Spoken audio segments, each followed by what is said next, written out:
গেল ৫ অক্টোবর টাঙ্গাইলের এলেঙ্গায় পুংলি নদীর তলদেশ দিয়ে যাওয়া গ্যাসের ২০ ইঞ্চি ব্যাসের সরবরাহ লাইন বিস্ফোরিত হয়।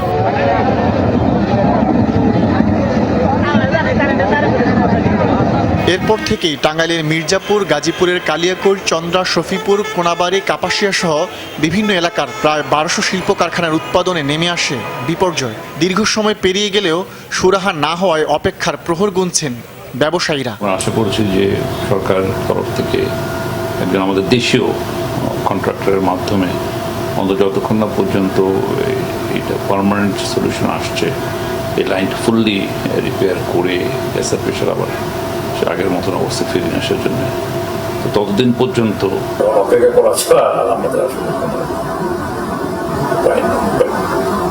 টোটালি ইন্ডাস্ট্রি খুব দারুণভাবে সাফার করছে। বিপর্যয় মোকাবেলার সক্ষমতা দেখাতে পারেনি তিতাস কর্তৃপক্ষ, তাই দ্বারস্থ হতে হয় বিদেশিদের। এরই মধ্যে বিস্ফোরিত এলাকা পরিদর্শন করেছেন চীন, দক্ষিণ কোরিয়া সহ কয়েকটি দেশের বিশেষজ্ঞরা। কিন্তু দরপত্রের মাধ্যমে কাজ বুঝিয়ে দেওয়ার আগ পর্যন্ত শুরু করা যাচ্ছে না মেরামত প্রক্রিয়া। তাই লাইনটি কবে নাগাদ সচল হবে তা নিশ্চিত নয় তিতাস কর্তৃপক্ষ।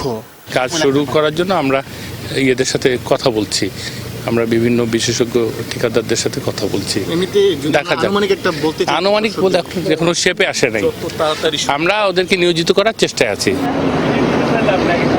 বিস্ফোরণের ৮ দিন পর ঘটনাস্থলে আসেন তিতাসের ব্যবস্থাপনা পরিচালক। নদীর পানি কমার প্রবণতা, পাশের সড়ক ও রেল সেতুর বিষয়গুলো মাথায় রেখে কিভাবে মেরামত কাজ করা যাবে তা খতিয়ে দেখেন।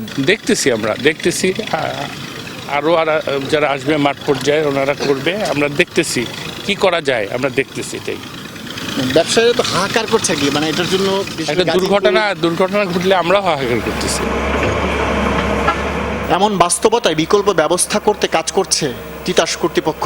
টাঙ্গাইলের রাবনা বাইপাস এলাকায় পাশের ১২ ইঞ্চি ব্যাসের গ্যাস সরবরাহ লাইনের সঙ্গে বিস্ফোরিত ২০ ইঞ্চি লাইনের সংযোগ দিতে দুদিন ধরে কাজ চলছে। রাবনা বাইপাসে আমরা 10 ইঞ্চি থেকে 12 ইঞ্চির সাথে 20 ইঞ্চির একটা টাইন হবে, সেই কাজটা আজকে শুরু হয়েছে। আমরা এটা রাত্রে হবে, কালকে সকালের মধ্যে হয়ে যাবে।